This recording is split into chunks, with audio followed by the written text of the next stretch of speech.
Hay un reporte que ya le habíamos anticipado un poquito del IMCO, del Instituto Mexicano para la Competitividad, sobre el desempeño de los estados en materia de las condiciones laborales, específicamente para las mujeres.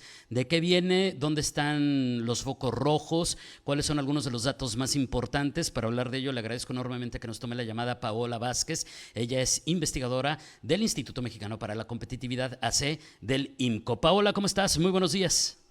Hola, muy buenos días. Un gusto estar aquí con ustedes. ¿Cuáles son los principales resultados que habría que compartir respecto a este reporte, Paola? Así es, te comento. Estos con lupa de género 2024 encontramos desde el INCO que ningún estado ofrece las condiciones laborales óptimas para que las mujeres entren, permanezcan y cuenten con autonomía económica en el mercado laboral. Y bueno, los resultados de forma muy general, a pesar de esto, es que la Ciudad de México es la entidad con mejores resultados, mientras que Oaxaca ocupa el último lugar con un desempeño muy bajo.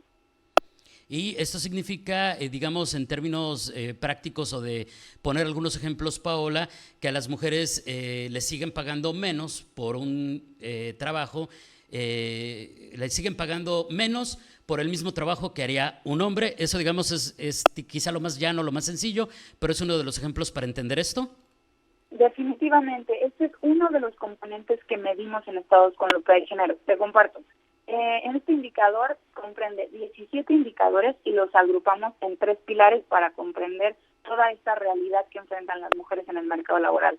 El primer pilar es entrada, que es lo que obstaculiza a las mujeres entrar al mercado laboral, la permanencia, que es que crezcan y permanezcan en sus entornos de trabajo, aquellas que sí trabajan, y autonomía económica. Bueno, qué pasa con sus ingresos, de qué forma están emprendiendo, qué pasa con la inclusión financiera. Entonces, bueno, estos 3 pilares nos permiten ver que de todos modos quedamos algo rezagados. Los estados que cuentan con mejores desempeños son como una constante en las condiciones de las mujeres. Encontramos que hay menor desigualdad de género en tareas del hogar y de cuidados, sin duda una paga mucho más igualitaria que los hombres, una brecha laboral más corta, mujeres con educación media superior, más mujeres y más mujeres dueñas de una vivienda propia, que esto es un gran indicador de autonomía. Y por el otro extremo, una condicionante, algo en común que tienen las entidades con peor desempeño, cuentan con más mujeres en la informalidad, mayor número de mujeres sin ingresos propios, es decir, que dependen de otros para subsistir económicamente, y altas tasas de embarazo adolescente. Esto quiere decir, no sé si lo entendí bien, que son, cuando hablamos de la formalidad versus la informalidad, que habría más mujeres en la informalidad que hombres, o no El necesariamente. indicador, el indicador de informalidad es informalidad sobre el total de mujeres ocupadas. Entonces, Muy bien. es sobre el total de las mujeres. Muy bien. Ahora, quienes a lo mejor no entendemos bien el concepto de autonomía económica, porque implica varios factores, no solamente lo más mediático, que es la independencia económica, ¿qué ejemplos nos podrías poner o alguna comparación que nos pudieras poner respecto a este factor para este análisis?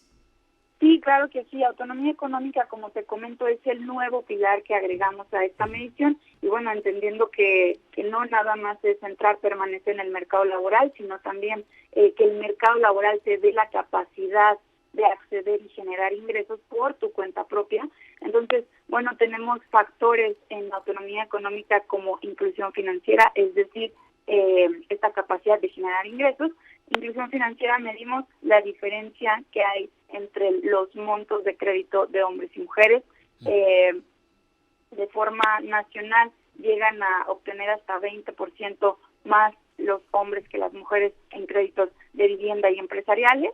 Luego vemos que también pues las mujeres emprendedoras, vemos que el emprendimiento para las mujeres ha sido una forma pues de generar ingresos de forma independiente, sin embargo tienen altas tasas de informalidad. Entonces eso hace que su trabajo pues esté en condiciones mucho más precarias y de forma independiente. Así que vemos que las tasas de informalidad para las emprendedoras son bastante altas. La tasa más baja es Querétaro con 32%. Y bueno, ya tenemos inclusión financiera, tenemos algo de emprendimiento dentro de la formalidad o informalidad. También tenemos vivienda propia, que una mujer cuente con patrimonio más allá de su derecho, es una forma de emancipación femenina sin duda. Entonces, la vivienda propia, todavía tenemos algunos obstáculos para que las mujeres accedan, así que medimos si son propietarias legales o copropietarias de su propia vivienda, y vemos que Campeche es el estado que tiene mayor proporción de mujeres con vivienda propia, con un 22%, mientras que el Estado de México es el estado que tiene menor proporción de mujeres con vivienda propia, que es 11%. Y por último tenemos también ingresos propios, que es justo lo que comentábamos hace un poco. Ingresos propios es que no recibes ingresos por tu propia cuenta, es decir, que el ingreso que recibes no es ni por el trabajo, ni por jubilaciones, nada de eso, sino es más bien o programas gubernamentales, remesas, transferencias de algún familiar. Entonces eso hace que las mujeres pues no tengan esta libertad de decisión. Claro, y aunque sé que hay muchos temas importantes que valdría la pena platicar, aunque pues ya sabes, Paola, que los tiempos en radio y televisión de repente son complicados, hay uno en particular que en el desglose de los pilares, y para entenderlo más a fondo me llamó mucho la atención, y también me llamó la atención porque aquí en Tijuana es una situación terrible, la del transporte público. ¿Cómo incide el tema del transporte público en esta brecha de género que nos vienes explicando? Definitivamente, justo la seguridad para las mujeres es una de las mayores condicionantes para que entren y permanezcan en el mercado laboral. Y bueno, es que luego es muy complicado que si para ti tienes miedo de ser víctima de algún delito, que es justamente este indicador, dejar de usar el transporte público por temer a ser víctima de algún delito, entonces se vuelve complicado el traslado, ya sea a tu casa, al trabajo, a cualquier lugar. Entonces, incapacitada de esa forma, pues es mucho más complicado permanecer en el mercado laboral. Justamente este indicador se encuentra en el pilar de entrada, que es una de las mayores obstáculos que enfrentan las mujeres, y la inseguridad en el transporte público. Tenemos dos extremos diametralmente opuestos. Tenemos a Yucatán, que es el mejor desempeño, que es donde las mujeres podríamos decir que se sienten más seguras. Solamente 13% de ellas dejó de usar el transporte público por miedo a ser víctima de algún delito. Sin embargo, en Zacatecas tenemos el 45%, es decir, 4 de cada 10 mujeres en Zacatecas dejaron de usar el transporte público por algún miedo o temor a ser víctima de estos delitos. Entonces, definitivamente es algo que tenemos que poner sobre la mesa, los indicadores de violencia. ¿Y algún dato que nos pudieras compartir de Baja California? Sé que habría varios, pero ¿alguno en particular que valga la pena destacar de nuestra entidad? Claro que sí. Los puntos más importantes, los puntos más destacables de Baja California, yo destacaría dos. Primero, es el tercer lugar con menores proporciones de mujeres trabajando en la informalidad. Eso es algo muy positivo para el Estado. Solamente 35% de mujeres trabajan en la informalidad.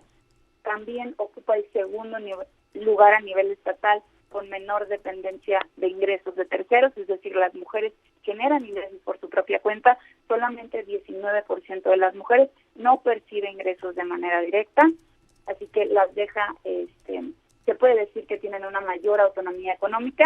Y sin duda el reto de Baja California es el tema de la seguridad para las mujeres. Es uno de los estados con mayores tasas de homicidio y feminicidio, ocupa el lugar 30 de 32. Se registran 13 víctimas por cada 100,000 habitantes. Bueno, sin duda un tema ahí duro y que habrá que acotar y habrá que seguir trabajando. Cosas positivas, cosas que hay que atender, pero sin duda bastante duras. El IMCO también creo que vale la pena ponerlo sobre la mesa, Paola. No solamente hace los estudios, no solamente los desglosa, no solamente los explica. Siempre me gusta mucho que sus reportes cierran con propuestas. ¿Cuáles serían en este sentido las más importantes? Claro que sí, te comparto 3 propuestas que orientamos en este sentido para la participación de las mujeres en la economía. La primera es impulsar a que más mujeres continúen sus estudios. Vemos que también los gobiernos estatales pueden ser unos grandes actores, sobre todo alerta temprana para detectar alumnas en riesgo de deserción y también impulsar a que más mujeres elijan carreras técnicas, porque carreras técnicas ha sido un espacio que suele ofrecer mayor flexibilidad y puede aumentar la proporción de mujeres preparadas. El segundo punto es reducir la desigualdad de género en el trabajo de cuidados. ¿Y cómo vamos a hacer esto? Bueno, los estados también tienen esta capacidad de retomar escuelas de tiempo completo, que era un gran programa, con estas jornadas ampliadas, y bueno, permite a las mujeres y las dota de tiempo que ellas pueden utilizar luego en sus empleos. Y por último, promover a que más mujeres formalicen sus negocios. Como te digo, es bien importante que las mujeres puedan acceder de forma independiente a sus ingresos y emprender para ellas ha sido una gran alternativa. Sin embargo, estas tasas altas de informalidad les han generado obstáculos. Entonces, la propuesta va en ese sentido. Cooperar con el sector público y privado es una tarea de los estados para acompañar a estas emprendedoras en el proceso de abrir un negocio en la informalidad. Muy la bien. formalidad. Pues te agradezco muchísimo este tiempo, Paola. ¿Algo más que agregar? ¿Algo que a lo mejor nos había faltado mencionar o algo que desees sumar antes de despedirnos? No, pues simplemente añadir que invitarlos a conocer Estados con Lupa de Género, pues conocer las debilidades y fortalezas de cada entidad federativa es clave para diseñar e implementar políticas públicas efectivas. Gracias, Paola, por este tiempo. Excelente semana. Buen día. Excelente semana, buen día. Gracias, es Paola Vázquez, investigadora del Instituto Mexicano para la Competitividad del IMCO, hablándonos de cómo estamos las entidades en materia de desempeño por las condiciones laborales que se ofrecen a las mujeres, todos los estados por debajo de lo que deberían, así las cosas. Y bueno, yo escucho cuáles son los temas importantes también para Baja California.